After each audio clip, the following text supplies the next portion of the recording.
नमस्कार दोस्तों, ओम नमः शिवाय। स्वागत है आप सभी का इस नए वीडियो में।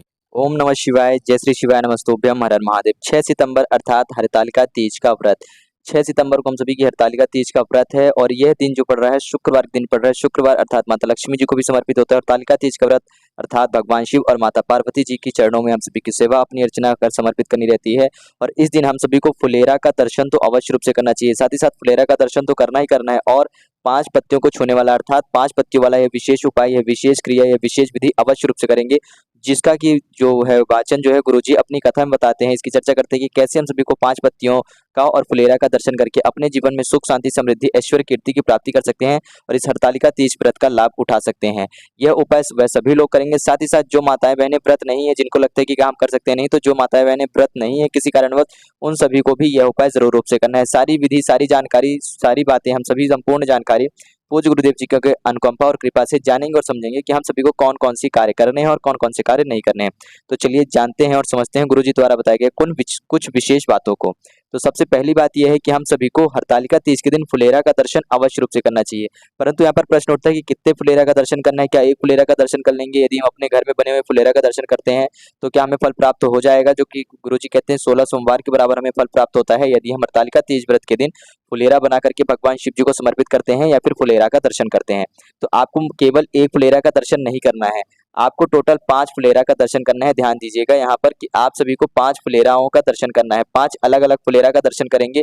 कोई भी एक घर में यानी कि एक ही फुलेरा का 5 बार दर्शन नहीं करना है। आपको 5 अलग-अलग मंदिर जाकर के फुलेरा का दर्शन करेंगे या फिर 5 ऐसे अलग-अलग घरों में जाएंगे जहाँ कर हरतालिका तीज व्रत की जो है पूजा आराधना हो रही हो, वहाँ पर फुलेरा वगैरह बना करके रखे हों। तो आपको जाना है और 5 अलग-अलग फुलेरा का दर्शन करना है, प्रणाम करना है और अपने लिए प्रार्थना अर्चना करनी है। घर में सुख, शांति, समृद्धि के लिए प्रार्थना अर्चना करनी है। और यह क्रिया, यह विधि सभी माताएं बहनें करेंगी। जो माताएं बहनें व्रत हैं वह तो अपने घर में पूजा विधि के साथ साथ दर्शन करेंगी ही करेंगी। साथ ही जो माताएं बहनें व्रत नहीं है उन सभी को यह कार्य तो विशेष रूप से करना है कि फुलेरा का दर्शन अवश्य रूप से करें। चाहे तो मंदिर में जाकर के दर्शन करिएगा या फिर चाहे तो आप अपने घर में, अपने घर के आसपास किसी के भी घर में जाकर के 5 अलग-अलग घरों में जाए और 5 फुलेरा का दर्शन अवश्य रूप से करिएगा और भगवान शिव और माता पार्वती जी का नाम जरूर रूप से लीजिएगा। यदि आप एक कार्य और कर सकते हैं कि यदि आप फुलेरा बना सकते हैं तो स्वयं फुलेरा बना करके, कम से कम आप व्रत नहीं रह रहे हैं तो कोई बात नहीं, परंतु यदि कम से कम आप फुलेरा, कितने फुलेरा, 5 छोटे-छोटे फुलेरा बनाएँगे, ऐसे सफेद पुष्प वाले बना सकते हैं या फिर गेंदे के फूल, गेंदे का जो फूल होता है उसके फुलेरा बना सकते हैं। बहुत बड़ा फुलेरा बनाने की आवश्यकता नहीं, छोटा-सा साधारण सा फुलेरा बनाएँगे। आम के पत्ते का, अशोक के पत्ते का आप इसका भी प्रयोग करके फुलेरा बना सकते हैं और इसको ले जाकर के भगवान शिव जी के मंदिर में यदि आप समर्पित करते हैं तो भी आप सभी को 16 सोमवार के बराबर की फल की प्राप्ति होती है। कितने सोमवार की? ध्यान दीजिएगा, 16 सोमवार के बराबर की आप सभी को फल प्राप्ति होती है यदि आप 5 फुलेरा बना करके भगवान शिव जी को समर्पित करते हैं। अब एक ही मंदिर में क्या आप 5 फुलेरा समर्पित कर सकते हैं? तो नहीं, आपको 5 अलग-अलग मंदिरों में जाकर के 5 फुलेरा समर्पित करना होगा बना करके। तो इससे अच्छा यही रहेगा कि आप 5 फुलेरा का दर्शन कर लें किसी भी अलग-अलग मंदिरों में जाकर के। यदि आप कर सकते हैं थोड़ा-सा परिश्रम जरूर करिएगा, 5 फुलेरा बना करके समर्पित करते हैं तो और भी ज़्यादा अत्यंत विशेष फलदायक रहेगा और आप सभी के लिए लाभदायक रहेगा। हरतालिका तीज का व्रत का जो महत्व है, यह शुभ अवसर आपके हाथ से नहीं निकलेगा। यदि आप इस दिन व्रत नहीं रह पा रहे हैं किसी कारणवश, फिर भी आप इसका उतना ही लाभ उठा सकते हैं जितना कि बाकी महिलाएं व्रत रह करके लाभ उठा रही हैं। 16 सोमवार के बराबर गुरु जी कहते हैं अपनी कथा में कि शिव पुराण की कथा कहती है कि हरितालिका तीज के व्रत के दिन जो भी व्यक्ति, जो भी माताएं बहनें फुलेरा का दर्शन करती हैं, उसे प्रणाम करती हैं, उसे दंडवत प्रणाम करती हैं तो बहुत अच्छी बात है। अन्यथा प्रणाम करके उससे अपने के लिए, अपनी इच्छा के लिए यानी कि अपने जीवन में सुख, शांति, समृद्धि के लिए किसी भी प्रकार की कामना करते हुए यदि प्रार्थना याचना करती है तो वो प्रार्थना याचना उनकी परिपूर्ण होती है। तो हम सभी को फुलेरा का दर्शन अवश्य रूप से करना ही चाहिए। साथ ही साथ फुलेरा का जब दर्शन करेंगे तो उस वक्त हम सभी को एक विशेष बात का अवश्य रूप से ध्यान करना है। क्या? कि हमें 5 अलग-अलग पत्ते लेकर के जाने हैं। गुरुजी कहते हैं कि जब हम फुलेरा का दर्शन करने जाएँगे ना भगवान शिव जी के मंदिर में या किसी अन्य विशेष मंदिर, किसी अपने आस-पास के घरे सगे संबंधियों के घर में जाकर के फुलेरा का दर्शन करते हैं जहाँ पे पूजा अर्चना हो रही है, तो हमें 5 अलग प्रकार की पत्तियाँ लेकर के जानी है। क्या लेकर के जानी है? 5 अलग-अलग प्रकार की हम सभी को पत्तियाँ लेकर के जानी है और वह पत्तियाँ पाँचों अलग-अलग पेड़ की होनी चाहिए। ध्यान दीजिएगा कि आप माता तुलसी जी के वृक्ष की पत्ती नहीं लेंगे, अर्थात तुलसी का पत्ता नहीं लेंगे, बाकी आप अन्य कोई से भी पत्ते ले सकते हैं जिसमें कि बेलपत्र के भी पत्ती का प्रयोग कर सकते हैं, शमी पत्र का पत्ता हो तो भी आप ले सकते हैं, बरगद के पेड़ का ले सकते हैं, आम के पेड़ का ले सकते हैं, जामुन के पेड़ का भी ले सकते हैं, अमरूद का पेड़ हो उसका भी ले सकते हैं, नीम का पेड़ हो नीम की पत्ती ले सकते हैं।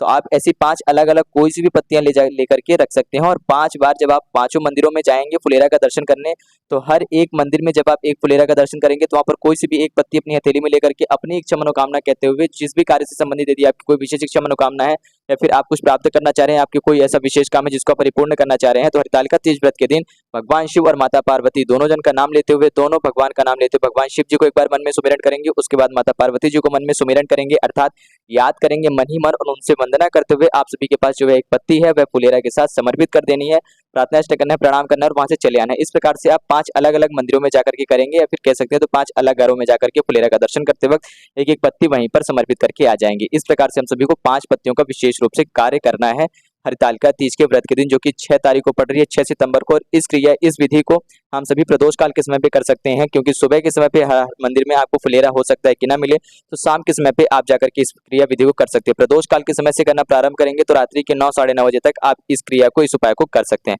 तो यह तो हो गई हमारी पहली बात। बात करते हैं हम अगले दूसरे विशेष उपाय की। तो दूसरा हमें एक छोटा सा उपाय और करना चाहिए, जो माताएं बहनें व्रत नहीं है विशेष रूप से उनके लिए। क्या करेंगी, हरितालिका तीज व्रत के दिन मंदिर जाकर के आप थोड़ा सा जल तो समर्पित कर सकते हैं, छोटी सी पूजा अर्चना कर सकते हैं। तो उसके लिए आपको आवश्यकता पड़ेगी मिट्टी के दीपक की। मिट्टी के दीपक कैसा तैयार करना है, जैसा कि भी आप स्क्रीन में देख रहे हैं, ऐसे इस प्रकार से आपको गोल बाती का दीपक तैयार करना है, घी का दीपक तैयार करेंगे। पहली प्राथमिकता, पहली कोशिश यही करें कि घी का दीपक हो। यदि घी नहीं मिल पा रहा है, आपके पास घी उतना पर्याप्त मात्रा में नहीं है, तो आप तेल का भी प्रयोग कर सकते हैं। परंतु यदि आपके पास पर्याप्त मात्रा में घी उपलब्ध हो तो आप घी का ही प्रयोग करिएगा, और जो आप बाती तैयार करेंगे तो वह दीपक जो आपकी रहेगी मिट्टी की दीपक रहेगी, और गोल बाती का दीपक आप सभी को तैयार करके भगवान शिव जी के मंदिर में लेकर के जाना है। इस बात का विशेष रूप से ध्यान रखें। अब यहाँ पर प्रश्न उठता है कि भैया कितने दीपक की बात कर लेने हैं हमें, तो गुरु जी कहते हैं अपनी कथा में कि हम सभी को 11 दीपक लेने चाहिए। शिव पुराण की कथा में ऐसा सुनाया गया है। गुरु जी कहते हैं कि भागवत अनुसार, यानी कि सिद्धांतों अनुसार, वेद पुराण अनुसार 11 दीपकों का महत्व है कि हम सभी को 11 दीपक लेकर के हरतालिका तीज व्रत के दिन भगवान शिव जी की पूजा आराधना करनी चाहिए। तो एक ऐसी स्टील की थाली लेंगे, ध्यान दीजिएगा कि तांबे का पात्र ना हो, स्टील के किसी भी एक पात्र ले लेंगे, कोई सा भी प्लेट या थाली, उसमें आप सभी को 11 दीपक तैयार करके रखने हैं और उनको मंदिर में पहुंच करके प्रज्वलित करना है। एक बात का और ध्यान दीजिएगा कि आपको यहाँ पर ऐसे आटे के दीपक दिख रहे हैं, तो आपको आटे का दीपक नहीं तैयार करना है। इस बात का विशेष ध्यान दीजिएगा कि आप मिट्टी के ही दीपक लेंगे, 11 आटे के दीपक नहीं लेंगे। आटे के दीपक लेने की गलती या भूल से भी मत करिएगा। आपको केवल और केवल मिट्टी के दीपक ही तैयार करने हैं, वो भी गोल बाती के। गोल बाती के मिट्टी के दीपक तैयार करके एक थाली में तैयार कर लें, एक प्लेट में, उसको मंदिर पहुंच करके प्रज्वलित करें। और प्रज्वलित करने के बाद आप सभी को भगवान शिव जी की पूजा आराधना करनी है, जैसे भी आप करना चाहें। बिना जल वगैरह समर्पित करें, यानी कि बिना, ना ही आप जल समर्पित कर रहे हैं, ना ही आप बेलपत्री समर्पित कर रहे हैं, केवल आप ये लेकर के जा रहे हैं दीपक और आरती करना चाह रहे हैं, तो केवल आपको इतना ही करना है। यदि आप इसके साथ और भी बहुत सारी चीजें समर्पित करना चाह रहे हैं, आप मिला सकते हैं, तो आप ले जाएं, परंतु केवल यहाँ पर आपको दीपक का सबसे ज्यादा विशेष महत्व है। तो आप दीपक ले जाकर के 11 दीपक के साथ आरती करेंगे और भगवान शिव जी की पूजा आराधना यदि करते हैं, आप 11 दीपक समर्पित करते हैं हरितालिका तीज व्रत के दिन पर भगवान शिव जी की, मिट्टी के दीपक की गोल दीपक बाती वाली बना करके आप पूजा आराधना करते हैं, भगवान शिव और माता पार्वती जी का नाम लेकर के एक छोटी सी आरती करेंगे। कितनी बार? 3 बार घुमाएंगे। फिर वह 11 दीपक आपको भगवान शिव जी के मंदिर में ही समर्पित करके आ जाने, रख करके, और थाली बस लेकर के आएंगे। अब कहाँ रखने हैं, कैसे रखने हैं, आप अपनी इच्छा अनुसार वहां पर आपको जहां कहीं पे भी सही लगे भगवान शिव जी के मंदिर पे, तो वहां पर आप अपने दीपक को रख सकते हैं भगवान शिव जी की पूजा आराधना करने के बाद। परंतु यह 11 दीपक की आप पूजा आराधना अवश्य रूप से करिएगा। अब यह जो क्रिया थी, यह जो विधि थी, कौन कौन से व्यक्ति कर सकते हैं, तो इस क्रिया विधि को जो महिलाएं व्रत है वो, या जो महिलाएं व्रत नहीं है, दोनों कर सकती हैं। इसका विशेष महत्व इसलिए रहेगा क्योंकि यह हरतालिका तीज का व्रत विशेष रूप से भगवान शिव और माता पार्वती जी के लिए हम सभी करते हैं, उनकी अनुकंपा कृपा प्राप्त करने के लिए, उनकी सेवा अर्चना में करते हैं।